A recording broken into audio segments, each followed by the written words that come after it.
Imagine walking into the most important exam of your career. You reach into your bag for a pen, and the bag is empty. That is the situation the England national team faced just days before their 2026 World Cup opener. A transport van carrying nearly all of their training and match equipment was broken into and looted. When staff opened the cargo doors at their Kansas City base, the floor was bare. Of the hundreds of items sent from their Florida camp, the thieves left behind a single football. The list of missing gear included match balls, massage tables, and most importantly, the custom-molded boots belonging to players like Harry Kane. This was a calculated blow to the logistics of a major sports organization, occurring at the exact moment the team was preparing to transition into tournament mode. For manager Thomas Tuchel, the loss wasn't just about footwear. The thieves also took his tactical whiteboards and digital analysis tools used to scout opponents. The team had 72 hours to source and prepare replacements before their first match against Croatia. Losing your data and your communication tools 3 days before kickoff forces a coaching staff to improvise during the window they usually reserve for final, precise adjustments. This map shows the scale of the team's travel and the geographical window where the theft occurred. The journey began at England's pre-tournament camp in West Palm Beach, Florida. From there, the gear was loaded into vans for a 1,300-mile drive to their tournament base in Kansas City, Missouri. With the squad still needing to travel to Dallas for the actual match, the team's operational footprint was stretched across 3 different states. Local police have already made 2 arrests, but the multi-jurisdictional nature of interstate transport makes recovering specific items difficult.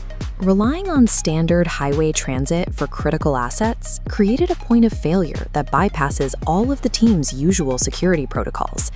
It is easy to think professional athletes can simply grab a new pair of shoes from a local shop and keep playing. In reality, it doesn't work that way. Players spend weeks molding the leather of their boots to the specific geometry of their feet through high-intensity training. Playing a match in stiff, unyielding shoes often leads to friction burns and blisters, which can measurably slow a player's reaction time during a sprint. When a player has to think about foot pain or the stiffness of a new boot, they are no longer reacting instinctively to the movement of the ball. There is a recurring pattern in tournament football. When a team is forced to spend their final hours solving logistical problems, their focus often drifts away from the match itself. In 1998, Brazil's preparation for the final was derailed when their star striker, Ronaldo, suffered a medical crisis in the team hotel.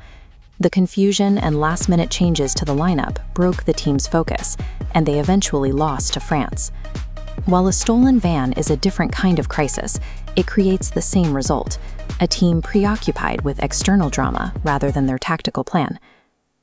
All of this leads to Wednesday night in Dallas, where England must face Croatia.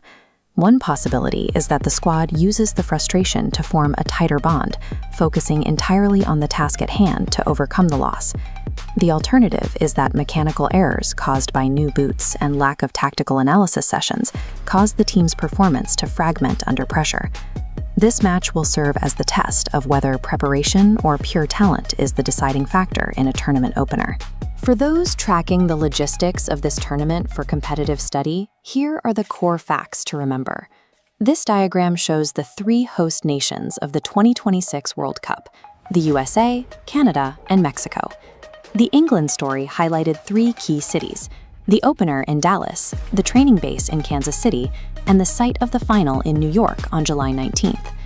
The question now is whether the Croatian side can take advantage of an opponent that has spent its final training sessions searching for a pair of shoes.